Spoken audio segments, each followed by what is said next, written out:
Gerakan Salafi Wahabi, sejarah, pemikiran, dan perkembangannya. Gerakan Salafi Wahabi merupakan salah satu arus paling berpengaruh dalam Islam kontemporer, baik dari segi pemikiran keagamaan maupun peran politik dan sosial di berbagai belahan dunia Muslim. Munculnya gerakan ini tidak bisa dilepaskan dari konteks sejarah Islam pramodern, kondisi sosial politik di Jazirah Arab, dan semangat untuk mengembalikan Islam kepada kemurniannya yang diyakini telah menyimpang selama berabad-abad. Video ini akan menelusuri akar sejarah, ciri khas pemikiran, serta dinamika perkembangan Salafi Wahabi dari masa ke masa. Akar sejarah Muhammad bin Abdul Wahab dan aliansi politik. Gerakan Wahabi berakar dari pemikiran Muhammad bin Abdul Wahab, seorang ulama asal Najd, wilayah tengah Jazirah Arab. Ia mengenyam pendidikan di berbagai tempat, termasuk di Mekah dan di Madinah, yang sangat dipengaruhi oleh ajaran Ibnu Taimiyah, seorang ulama Hambali dari Damaskus yang dikenal karena keseruannya untuk kembali kepada Al-Quran dan Sunnah, serta penolakannya terhadap praktik-praktik keagamaan yang dianggap sebagai bid'ah. Muhammad bin Abdul Wahab sangat prihatin terhadap berbagai praktik keagamaan yang dilakukan oleh masyarakat Arab pada saat itu, seperti tawasul, perantara kepada wali, tabarruk, mengambil berkah dari tempat atau benda tertentu, serta ziarah kubur yang dianggap telah melampaui batas. Ia melihat praktik tersebut sebagai bentuk syirik yang bertentangan dengan tauhid, terutama dalam aspek tauhid uluhiyah, yakni ketauhidan dalam ranah ibadah. Maka ia menyerukan ajakan untuk kembali kepada Islam yang murni, yakni Islam seperti yang dipraktikkan generasi pertama umat Islam, yaitu para salafus soleh. Namun, pemikiran saja tidak cukup untuk menggerakkan perubahan besar. Wahab kemudian menjalin aliansi politik dengan Muhammad bin Saud, kepala suku dari suku Dir'iyah, dan aliansi ini menjadi fondasi utama berdirinya negara Saudi pertama pada tahun 1744. Dalam perjanjian tersebut, Abdul Wahab menjadi otoritas keagamaan seperti bin Saud yang menjadi pelaksana politik. Dari sinilah lahir simbiosis antara gerakan reformasi keagamaan dan kekuasaan politik yang akan terus berlangsung dalam sejarah Arab Saudi. Inti pemikiran, tauhid, bid'ah, dan manhaj salaf. Pusat ajaran Salafi Wahabi terletak pada tauhid, yang mereka bagi menjadi 3 aspek, yakni rububiyah, yakni mengakui Allah sebagai satu-satunya pencipta, uluhiyah, mengikhlaskan semua ibadah hanya untuk Allah, dan tauhid asma wa sifat, mengimani nama dan sifat-sifat Allah sebagaimana disebut dalam Al-Quran dan Sunnah tanpa menyerupakan dengan makhluk. Bagi Wahabi, pelanggaran terhadap salah satu dari 3 aspek ini adalah bentuk kesyirikan. Penolakan terhadap bid'ah juga menjadi ciri khas mereka.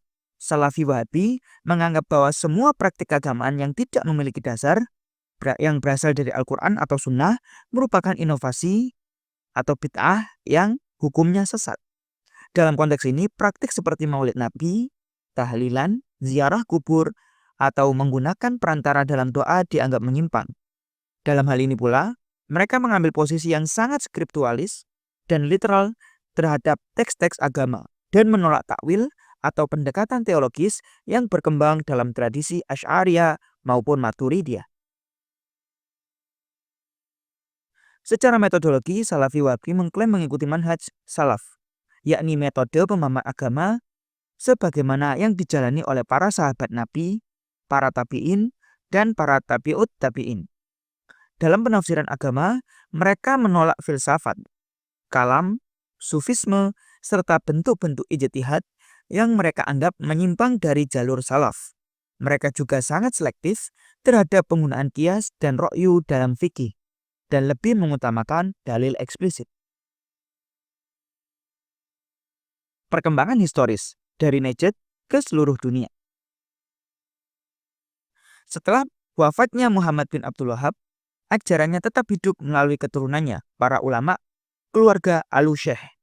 yang secara historis menjadi mitra keagamaan bagi dinasti Saudi. Ketika negara Saudi pertama jatuh karena serangan Ottoman pada awal abad ke-19, gerakan ini tidak sepenuhnya padam. Negara Saudi kedua tahun 1824 sampai 1891 dan kemudian negara Saudi ketiga atau lebih tepatnya Arab Saudi modern didirikan pada tahun 1932 oleh Abdul Aziz Al Saud, kembali menghidupkan gerakan Salafi Wahabi. Penemuan minyak pada awal abad ke-20 menjadikan Arab Saudi sangat kaya, dan kekayaan ini turut digunakan untuk menyebarkan ajaran Salafi Wahabi ke penjuru dunia melalui pendirian universitas, percetakan buku, dakwah, serta bantuan keuangan kepada komunitas Muslim global.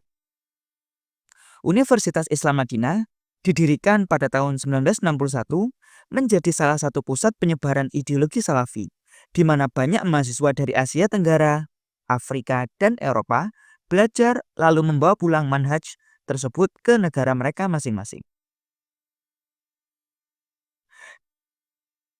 Di dunia Islam, gerakan Salafi Wahabi mengambil berbagai bentuk. Ada yang bersifat madkhali, yakni loyal kepada pemerintah dan anti demonstrasi. Ada yang bersifat haroki, lebih aktif dalam politik dan sosial. Bahkan ada cabang ekstrim seperti kelompok jihadis yang mengklaim berangkat dari prinsip Salafi. Meskipun kelompok ulama Salafi yang utama mengecam keras bentuk kekerasan bersenjata tanpa otoritas negara. Perlu dicatat pula bahwa Salafi Wahabi berbeda dari Salafi dalam pengertian yang lebih umum. Tidak semua Salafi adalah Wahabi, meski semua Wahabi mengklaim sebagai Salafi. Di banyak negara seperti Mesir, Yaman, dan Indonesia, terdapat tokoh-tokoh Salafi yang tidak terikat langsung dengan garis ideologi Wahabiyah Saudi, meskipun tetap memiliki kesamaan dalam menolak bid'ah dan menekankan skripturalisme.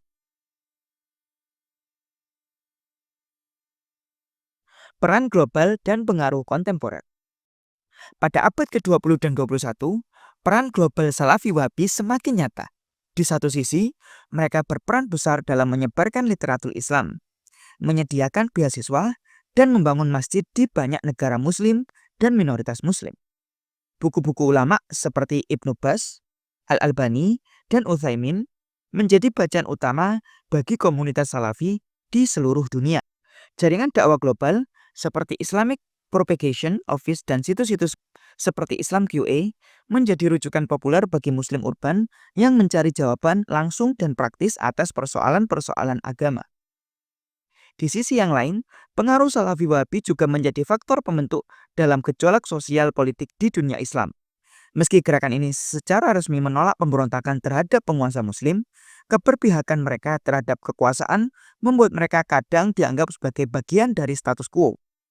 Dalam beberapa kasus, ide-ide mereka tentang tauhid dan syirik telah digunakan sebagai justifikasi untuk mengkafirkan kelompok lain yang berbeda praktik atau teologinya. Di Indonesia, gerakan Salafi Wahabi hadir dalam bentuk lembaga pendidikan, penerbitan buku, hingga kanal dakwah di media sosial. Meski jumlahnya tidak dominan secara kuantitas, mereka cukup aktif dalam menyebarkan dakwah, terutama di kalangan pemuda perkotaan. Pendekatan mereka yang tekstual dan tegas terhadap hukum Islam menarik bagi sebagian orang yang menginginkan kejelasan dan kepastian dalam beragama, meski juga menimbulkan polemik di tengah masyarakat Muslim yang lebih majemuk dan kontekstual dalam beragama. Penutup. Gerakan Salafi Wahabi merupakan salah satu bentuk respon terhadap apa yang dipandang sebagai dekadensi dan penyimpangan dalam sejarah Islam. Dengan menekankan kemurnian tauhid, pelarangan bid'ah, dan pemurnian praktik agama berdasarkan teks-teks Quran dan hadis, mereka menawarkan satu bentuk Islam yang ketat, literal, dan terstruktur. Dalam sejarahnya, gerakan ini tumbuh dari Najd menjadi fenomena global, didukung oleh kekuatan negara dan sumber daya ekonomi. Keberadaannya yang kuat, terutama melalui jaringan pendidikan dan dakwah internasional, menjadikannya salah satu kekuatan penting dalam lanskap Islam kontemporer.